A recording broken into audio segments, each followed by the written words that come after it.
Om Namo Bhagavate Vasudevaya.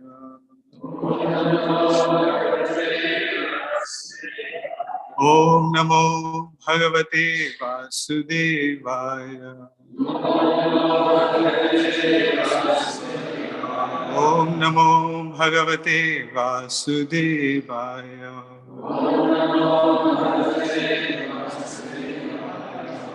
So reading from Srimad Bhagavatam, 4th canto, the 9th chapter, text 14. The chapter is entitled Dhruva Maharaj Returns Home.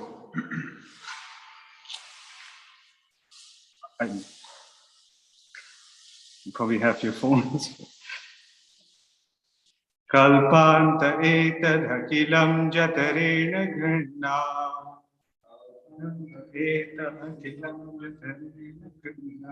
Sete puman swadargananta sakastadanke. Puman swadargananta yanha visindhuruha kanchana loka padma. Yanha visindhuruha kanchana loka Garbhe Dyuman Bhagavate Pranatosmi Tasme.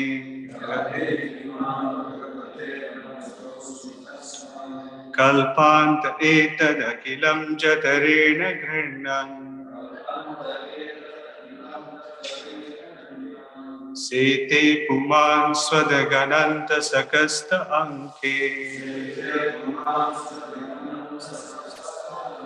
Yanna visindhuruha kanchana loka padma.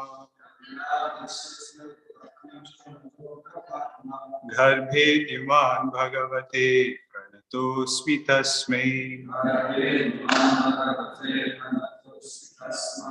Kalpanta etad akilam jatarena grinnan.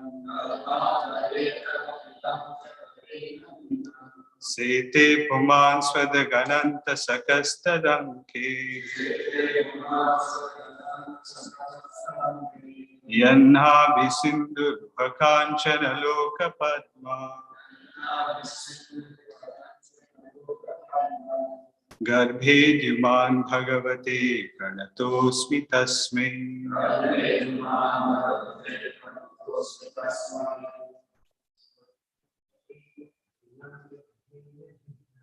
Kalpanta eta akilam jatarena grinnan.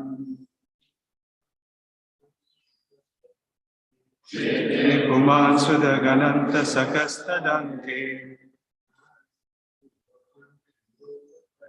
Yanna visindhuruha kanchana loka padma. Garbhe Dyuman Bhagavate Pranatosmi Tasme.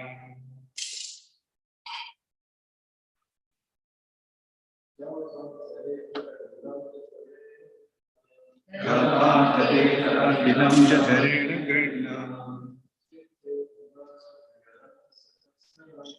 Sete puman swadagananta sakastadanke.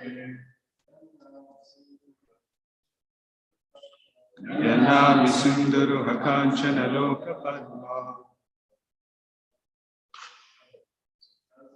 Garbhe Dyuman Bhagavate Pranatosmi Tasme.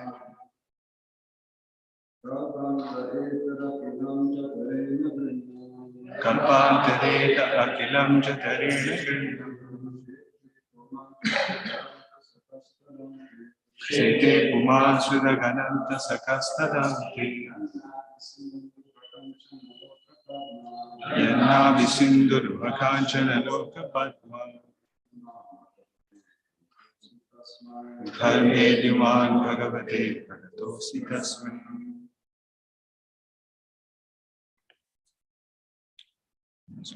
Word for word? Oh, Mataji.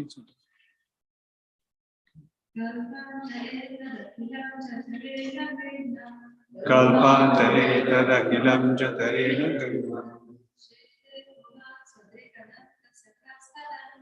Sete puman swadagananta sakastadanke.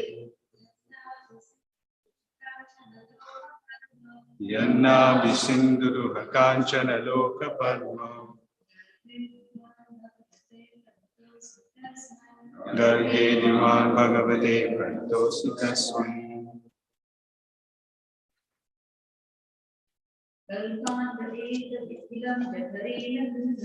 Kalpantaheta Akilam Jatarena Grinam. Shete Puman Sudagananta Sakastadamke. Yanna Visinduru Vakanchana Loka Padma. Garbe Divan Bhagavate Pranatosi Tasmai.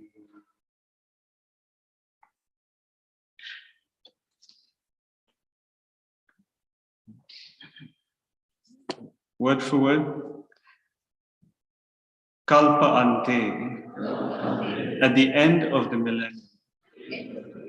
Eta, this universe. Akilam, all.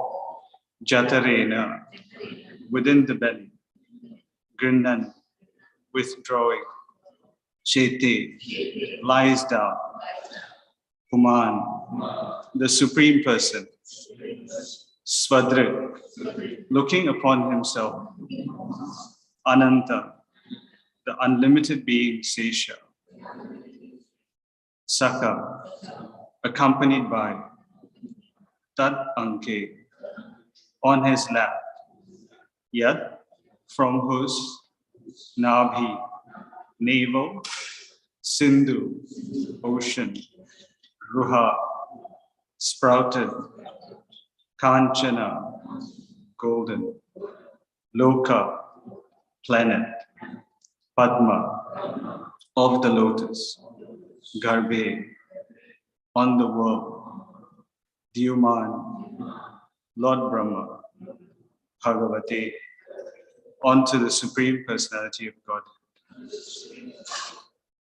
Pranata, offering obeisances. Asmi, I am. Tasme, onto him. Translation and purport by His Divine Grace A.C. Bhaktivedanta Swami. Srila Prabhupada Jai. So please hear the translation and purport. My dear Lord, at the end of each millennium, the Supreme Personality of Godhead, Garbhodakashaya Vishnu, dissolves everything manifest within the universe into his belly. He lies down on the lap of Seshanaga. From his navel sprouts a golden lotus flower on a stem, and on that lotus, Lord Brahma is created. I can understand that you are the same Supreme Godhead. I therefore offer my respectful obeisances unto you. Purport. Dhruva Maharaj's understanding of the Supreme Personality of Godhead is complete.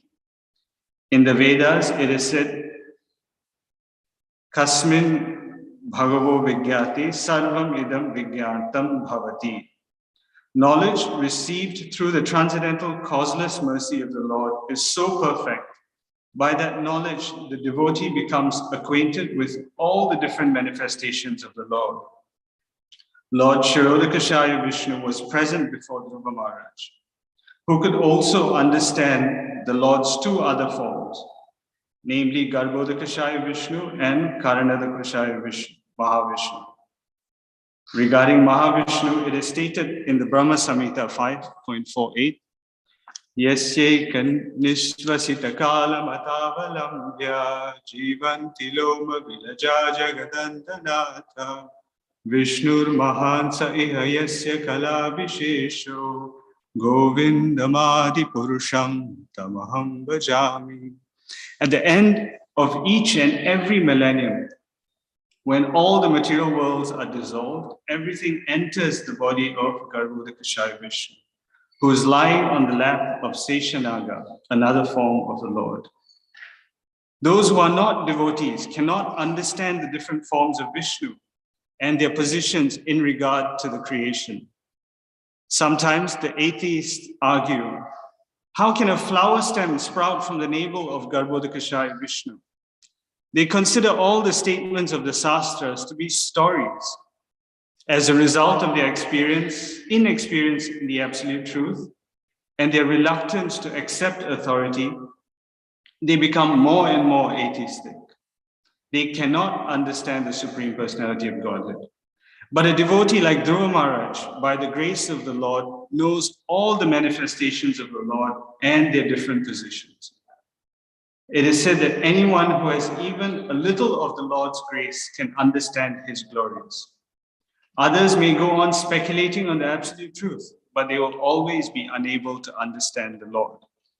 In other words, unless one comes in contact with a devotee, it is not possible to understand the transcendental form or the spiritual world and its transcendental activities.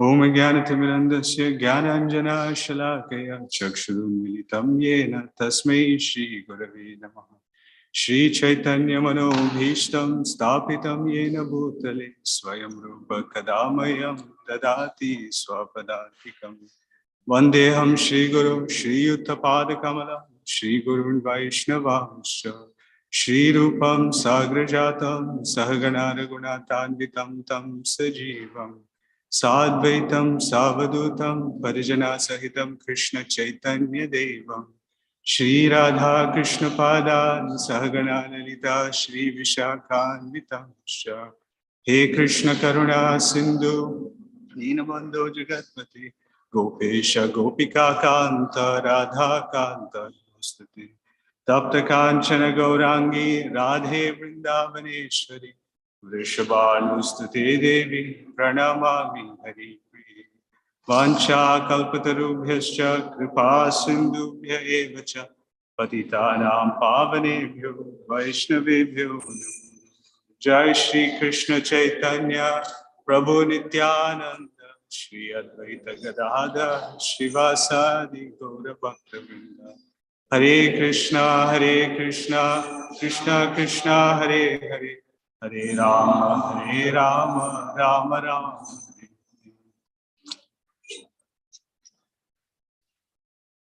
Mukham karoti vachalam pangum langayate girim yatra patamaham vande Shri Guru Dinatarinam Paramananda Madhavam Shri Chaitanya Ishwar. Hare Krishna. So today we're continuing with the pastimes of Dhruva Maharaj. It is said Chaitanya Mahaprabhu would go every day to Tota Gopinath temple to hear Srimad Bhagavatam from Gadadhar Pandit. And we hear that the pastimes that he used to listen to again and again, it says 100 times, the point is it's again and again. He used to hear the pastimes of Prahlad Maharaj, Dhruva Maharaj. And as they're coming to the end of that series, he would ask Gadadhar Pandit, oh no, I think we didn't cover, let's go back again. I don't think we covered the whole story. So again and again and again, they're relishing. The Lord's pastimes are like that, they're ever fresh. And for the last few months, we've been hearing about Prahlad Maharaj's stories. So you know most of it, but just to recap and to relish, we'll just recall how we got here. So Prahlad Maharaj, 5-year-old boy, and he was denied the lap of his father by his stepmother, and she spoke very harshly to him and said, if you want to get on the lap of your father, you first pray to Lord Vishnu so that you can take birth in my womb. So that instruction was actually a good instruction, partially at least. Pray to Lord Krishna, that's always a good instruction. So he went to his mother, and his mother, being like a Vatma Prataksha Guru, she showed him the way and said, yes, you can do that, take that advice. She was right, you have to pray to Vishnu. And then he went to the forest looking, where's Vishnu? And he was really determined for a 5-year-old boy, seeing that determination. Krishna in the heart manifested himself as a spiritual master, Narada Muni, and gave him some spiritual instructions, how to do sadhana, and instructed him on Bhakti Yoga. And according to that yoga, he instructed him on Ashtanga Yoga. And he achieved that perfection, and now he's seen the Lord in front of him. He was actually meditating on the Lord in his heart as Paramatma. And he saw the Lord, but then the Lord disappeared, and he was very morose because his eyes, he was picturing the Lord. He could see the Lord. And when the Lord disappeared, he was in extreme anxiety. When he opened his eyes, the same Lord was standing in front of him. And what would a 5-year-old boy know how to pray or to glorify the Lord? But by the touch of the Lord's conch shell on his forehead, he started glorifying the Lord. And here he's glorifying the form of the Lord. So there's, Prabhupada says, he mentions that the first line of the purport, he mentions that Dhruva Maharaj understanding of the Supreme Personality of Godhead is complete. Now, what is that 5-year-old boy's experience? What has he learned in 5 years? We're all 30, 14, 20. We've learned a certain amount, but this 5-year-old boy, how could he understand everything complete? Krishna is Purnam. Krishna says in Bhagavad Gita, in the Chaturshloka, it says, Aham sarvasya pavo, mata sarvam pravartate. He says, I'm the source of all the spiritual and material worlds. So complete understanding means not just the spiritual world, because Krishna is the source of both the spiritual and material world. So complete understanding means understanding of both this material world as well as the spiritual world. And Dhruva Maharaj had this understanding. So Prabhupada quotes from the Upanishads. He says, Yasmin vigyate sarvameva vigyatam bhavati. His Prabhupada's translation to that in one of the purports is, whatever material knowledge, so it is said that if one knows Krishna, he knows everything. He has all knowledge. He has knowledge of material and spiritual worlds. But then we know that there's so many things in this material world. We're taken to devotional service, but there's so many things in this material world that we don't know. But then Krishna says, if you know Krishna, if you come to devotional service, you get all the knowledge. We don't know about quantum physics, don't know about computer programming, so many things in the material world we don't know. Then Prabhupada explains, whatever material knowledge is required for our practice of devotional service, that much Krishna will reveal to us. And that much material knowledge is required, that it was revealed to us. If we see from Srila Prabhupada's example, Srila Prabhupada was conversing, he was arguing and defeating scientists, philosophers, industrialists, college professors, and he hadn't studied their field, but he was going there and he was arguing, and whatever he needed to argue with them, Krishna gave him that knowledge. And Srila Prabhupada, he was not just sitting down and doing bhajan, he was building temples, he was managing accounts, he was managing an international society, probably the size of which no other multinational company would be able to manage. And Srila Prabhupada didn't have an MBA, he didn't go and study management. I don't think he did an accounting course.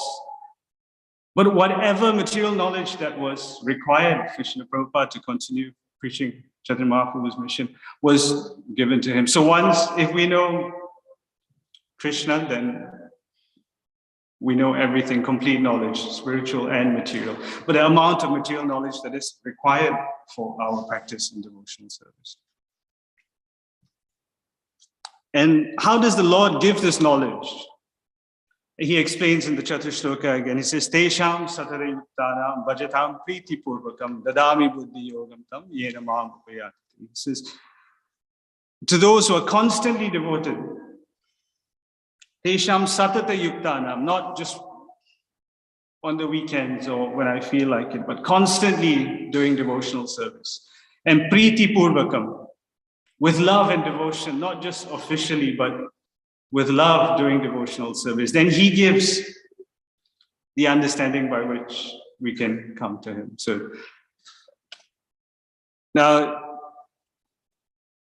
someone may say, why do we need to become a devotee? To understand this knowledge. Because this knowledge is everywhere. Even knowledge about Krishna is available in Srimad Bhagavatam. Different scriptures, we can study the Vedas. So why don't we just study this transcendental knowledge and know about Krishna? Why must we do devotional service to know about Krishna? Why can't I just study myself? And Lord Shiva says, he says, Aham veti sukho veti, vyasa veti na veti va, bhakta bhagavatam grayam, na buddhaya na chatikaya. So Lord Shiva is saying, I know Srimad Bhagavatam. Sukadev Goswami knows Srimad Bhagavatam. Vyasadev may or may not. But he says, Bhagavatam can only be understood. These scriptures can only be understood. Bhakta Bhagavatam grayam. Only by approaching a devotee and hearing from a devotee can we understand these scriptures.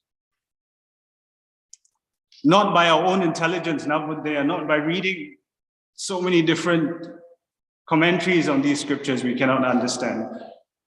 So only by approaching a pure devotee who knows these scriptures or understands these scriptures, then we can understand Krishna. And we have seen Srila Prabhupada explains in the purport. He says, those who are non-devotees cannot understand the different forms of Vishnus and their position. And then sometimes the atheists argue, how can a flower stem from the navel of Garbhodakashaya Vishnu? So that's the problem with using our own intelligence. It's explained, Tarko Pratishta Shrutayo Vibhinnam Nasa Vishiryasya Matirna Bhinnam. Says if we go and argue, we read these texts and then we go and argue with other people, then someone else will be able to give another argument and crush the argument, and then we will be bewildered. Or we can go and listen to different sages. But the sages, each sage has got to make, it's like when you do a PhD, you can't do something someone else has done. You've got to write something new. So the next sage will come and defeat whatever the previous sages have said. So like that, who are you going to listen to? And if you study the Vedas yourself, they're so variegated. You might end up starting in one place and then end up thinking God is just impersonal form. Or you might end up thinking there's no God. Or you might end up thinking I am God. So there's no way of understanding it by yourself. You'll get confused. So that's what happens to all the non-devotees. They're trying to understand God by all these processes, but they can't. And then in the second part, it's explained how we can get this knowledge. By all these methods, it's impossible. But it says, Dharmasya tattvam nihitam guhaya mahajano yena gata sapanta. So this knowledge is the secret, and it's hidden in the hearts of the pure devotees, the Mahajans. So by serving them, by following their footsteps, then we can get this knowledge. So therefore, by our own intelligence, by studying different books, by reading different commentaries, we cannot understand the science of God.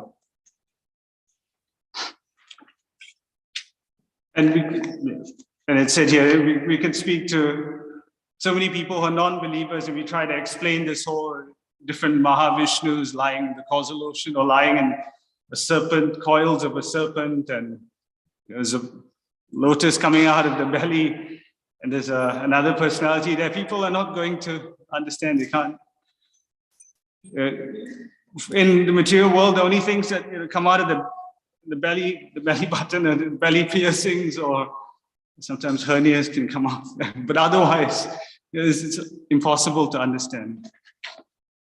But by approaching a devotee who understands these scriptures, then they can understand.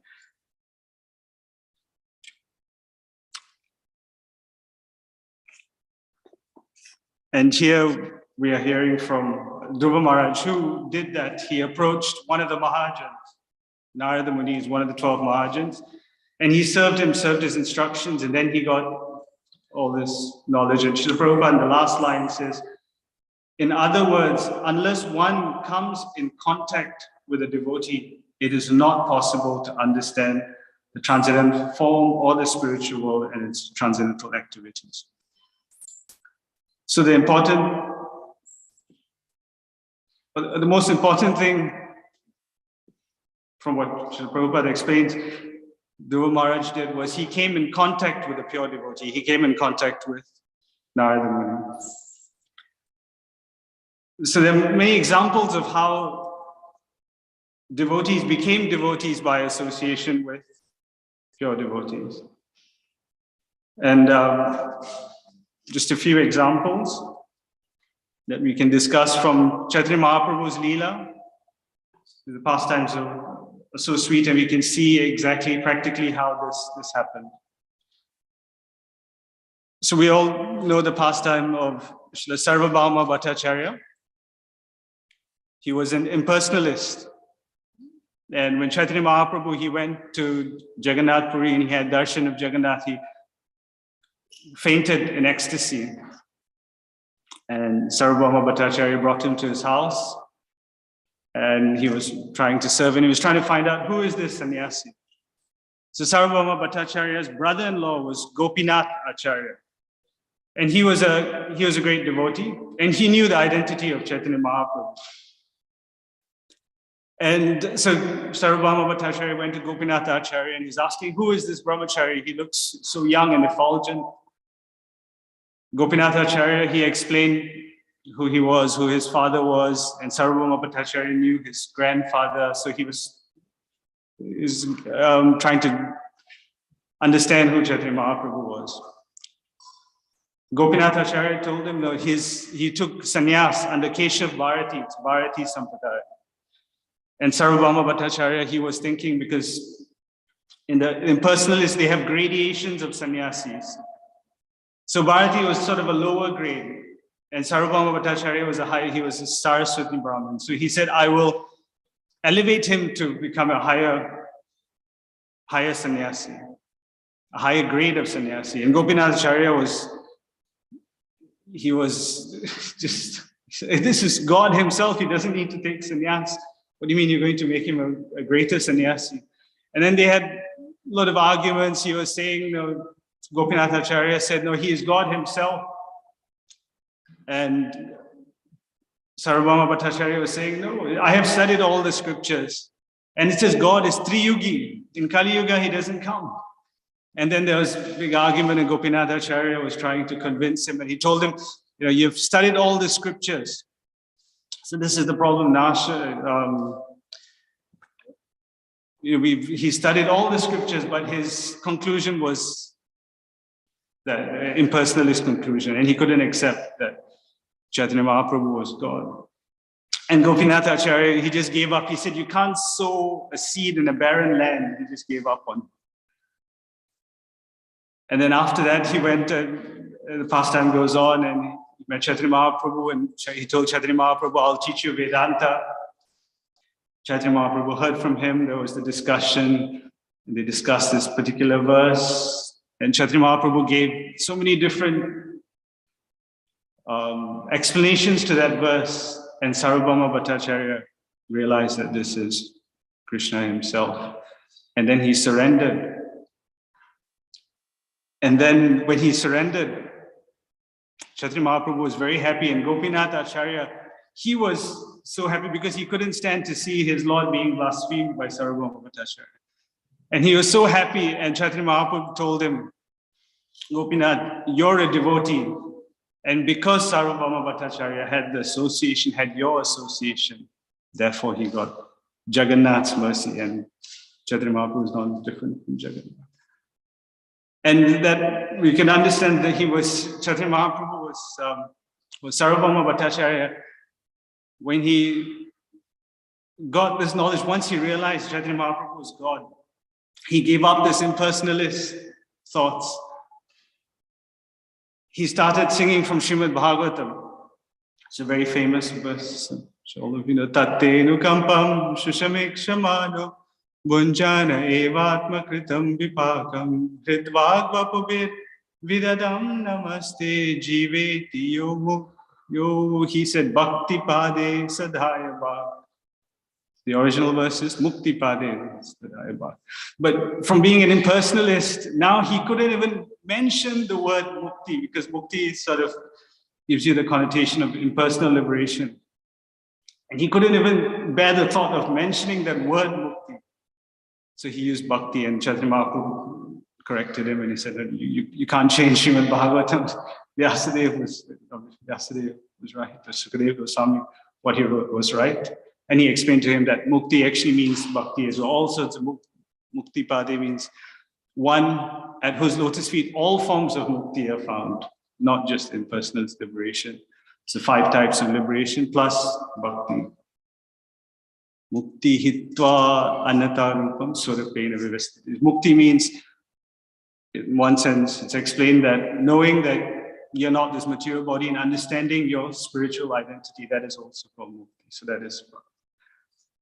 So we can see how by the association, because of the association of a devotee, Sarvabhauma Bhattacharya received the mercy of Chaitanya Mahaprabhu.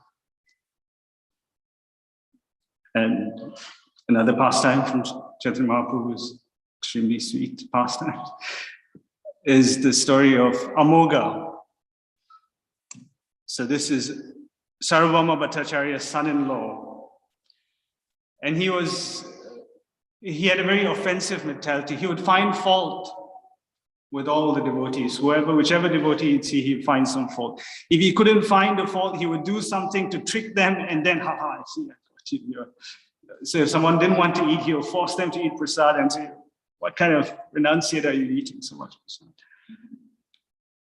So once Chaitanya Mahaprabhu, when he was in Puri, Sarvabhauma Bhattacharya invited him to take prasad at his house. So he had his wife prepare so many varieties of different types of offerings offered to the Lord, and then they offered it to Chaitanya Mahaprabhu. And it's a very sweet pastime. And Chaitanya Mahaprabhu was saying, this is wonderful, but I can't accept so much. How can one person eat so much?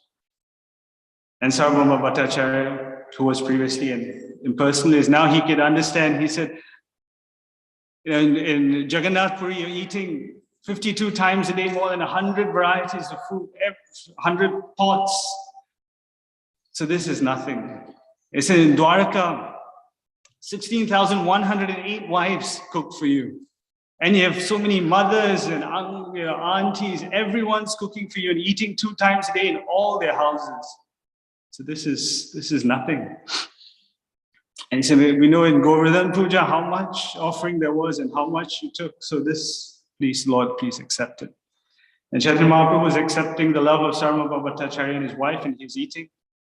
And at that time, he was actually trying to protect the door to make sure no one, especially Amoga, came in, because he knew Amoga's mentality, he would criticize the Lord. But when Sarvabhauma Bhattacharya was busy serving Chaitanya Mahaprabhu, Amoga came into the room.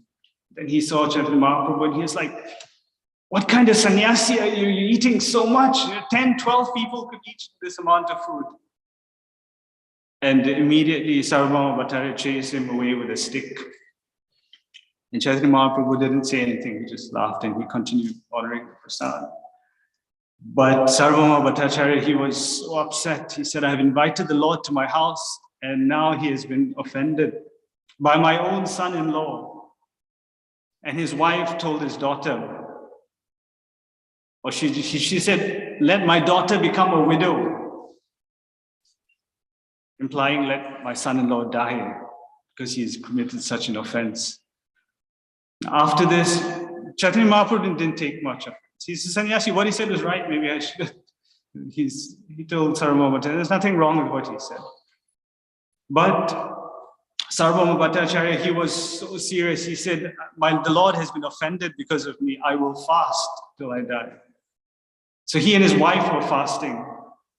Actually, he said, let Amoga die. But then Amoga can't, how do you kill someone? You have to go and murder him. Or let me give up my life. But he said, both our lives belong to Krishna, so we can't do that. So he said, I have no other choice. I'll just fast. And then he heard news that Amoga was suffering from an infectious disease, cholera. And once he heard that, he said, my prayers have been answered. See, this is what he did to Chaitanya Mahaprabhu, and I wanted him dead, and now he's got cholera. When Chaitanya Mahaprabhu heard about this, on one side, Sarvabhauma Bhattacharya and his wife were fasting. And on the other side, Amoga, he was suffering from cholera. So where would the Lord run to? He would run to his devotees, Sarvabhauma Bhattacharya, or would he go and save Amoga? And we see in this pastime, Chaitanya Mahaprabhu ran to Amoga's house. And he put his hand on Amoga's heart. And he said, Amoga, your heart is pure. But because of this, this mentality of, this offensive mentality, your heart has become dirty. But because of your association with Sarvabhauma Bhattacharya, your heart has been purified. Now please chant Hare Krishna.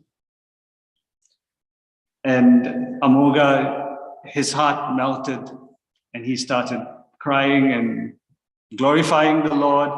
And he started slapping himself until his cheeks were swollen. And Chaitanya Mahaprabhu stopped him. He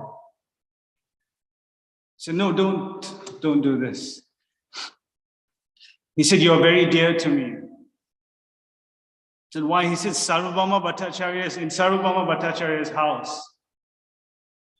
Even his servant, maids, even his dog is dear to me because they have had the association of Sarvabhauma Bhattacharya. So what more to speak about his relatives, like you, his son-in-law? You're so dear to me because you're a devotee of, you have had the association of a devotee like Sarvabhauma Bhattacharya. So like this, there are many examples of how when one comes in contact with a devotee, they are able to understand the Lord and the transcendental. And if you understand the Lord, then everything else that needs to be known is revealed. Now,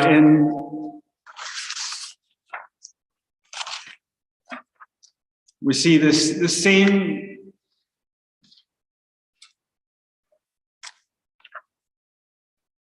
now, Narada Muni himself has come again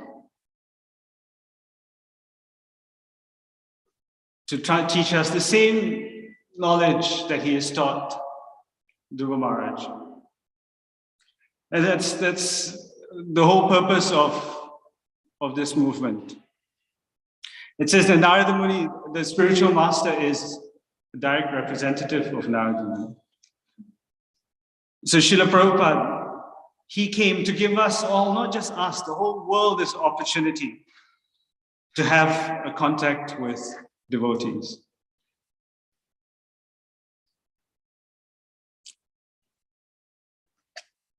And he came, so what Narada Muni came to Dhruva Maharaj, and he gave him so many instructions based on the Yuga Dharma for that age. Ashtanga Yoga, meditating on the Lord within his heart, the Paramatma form. Now, these things would be almost impossible for us in this day and age. The Lord is so merciful, so he's come in this day and age to give us something practical that we could all do. So the same instructions, so the same benefit that Dhruva Maharaj got, we can get in this yuga. And he came to give us this most sublime and simple method. And why he's so merciful, this is Parama Karuna Bhavadvi Jana Nitai Gaura Chandra Sabayavadhar Sarasirunmani Kevalaya Ananda. These two lords are so merciful, knowing our fallen, degraded situation in Kali Yuga. They have come to give a method that's so simple and yet so blissful. Kevalaya Ananda Kanda. It says Nachagao Bhakta Sange Nama Kirtan. Krishna Naam Upadeshi Taro Sarvajan. It says Nachagao Bhakta Sange Nama Kirtan, which is what we were doing just now. We're chanting, dancing, associating with devotees. And that's such a simple process. It's the most blissful process. We don't have to go to 6 months, standing on one, pushing our nose, meditating. That's almost impossible for us. But knowing our fallen situation, he's made it so simple. And then the second part, not just that we do that, it's this Krishna Naam Upadeshi Tare Sarvajan. Just preach this holy name to everyone you see. Not just that we take part in this most transcendental ecstatic process, but we give it to everyone else. So he came 100 years ago, Narada Muni, again in the form of Srila Prabhupada, His Divine Grace, A.C. Bhaktivedanta Swami Srila Prabhupada. And he created a society where we could all have the opportunity to associate with devotees. Dhruva Maharaj glorified Krishna once when he's seeing him face to face. But Srila Prabhupada, he is glorifying Krishna all the time. Through Sankirtan, to book distribution, to prasad distribution. At this moment, somewhere else, there'll be Mangalarti going on. Somewhere else, there's book distribution. Someone else is on the streets in some part of the world. So constantly throughout the day, somewhere other in this planet, Krishna is being glorified. And then Narada Muni again comes as our own spiritual master to give us similar instructions on how to perfect our lives. Perfection of our lives is to always, all the rules and regulations. Smartavyam satatam Vishnu, Vishwamartavya, Smartavya satatam Vishnu, Vishwamarta najatu chit. So always remember Krishna, never forget Krishna. So our spiritual master, Narada Muni is coming as our spiritual master to teach us the same thing. But the process to always remember Krishna was different in that yuga, and in this yuga it is just by chanting the holy names. We can always remember Krishna. And Dhruva Maharaj had darshan of Vishnu for that moment. But then we have the opportunity to have darshan of Krishna all the time in this yuga. By the simple process of just chanting the Hare Krishna Maha. That'd be amazing. We had darshan, but we haven't come to that stage. But when we come to that stage, we can understand. Nama Chintamani Krishna Chaitanya Rasa Vigraha Purna Siddho Nitya Mukto Abhinatvam Nama Nama. Krishna's name and form are non-different. Rupa Goswami, he says when he chants, he hears the syllables Krishna, the two syllables. Krishna's dancing in his tongue, and he wants thousands, millions of tongues. And when the name goes to his ears, he wants millions of ears to hear this. And when the name goes to the courtyard of his heart, his mind becomes purified, all the senses become inert. So that is what we can, in this day and age, Narada Muni has given us that benediction through our spiritual master, that we can constantly have darshan of Krishna through the chanting of the Hare Krishna. But of course, we have to qualify ourselves, and we have to follow some rules and regulations, nothing compared to what Dhruva Maharaj had to do, the austerities. So some simple austerities, and if we utilize this rare human birth to serve the instructions of our spiritual master like Narada Muni did, then we could also achieve this goal of having darshan of Krishna himself. Thank you very much, Hare Krishna. And here, it's all theoretical to me, but there are many experienced devotees here who are pleasing their spiritual master and doing this practically. So maybe I could ask some of these experienced devotees to share your realizations, comments. Hare Krishna.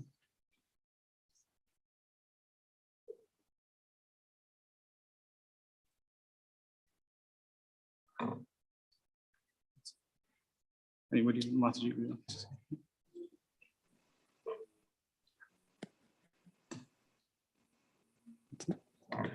Okay, thank you. Hare Krishna. Yes, bro, I can try.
I think you probably know the answer because you're doing that.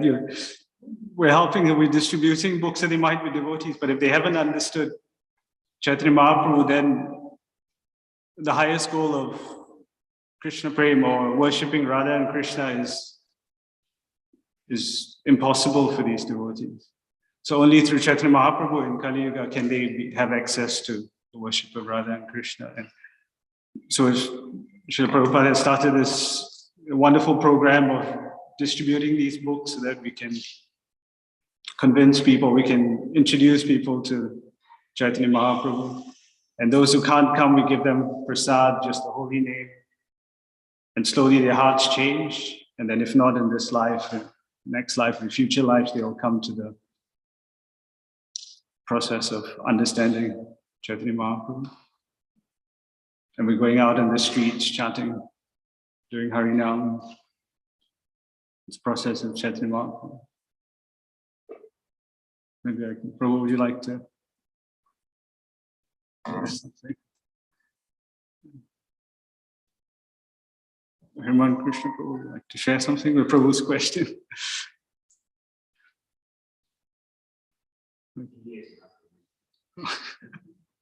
Oh, we could all hear, we could all benefit. Yes.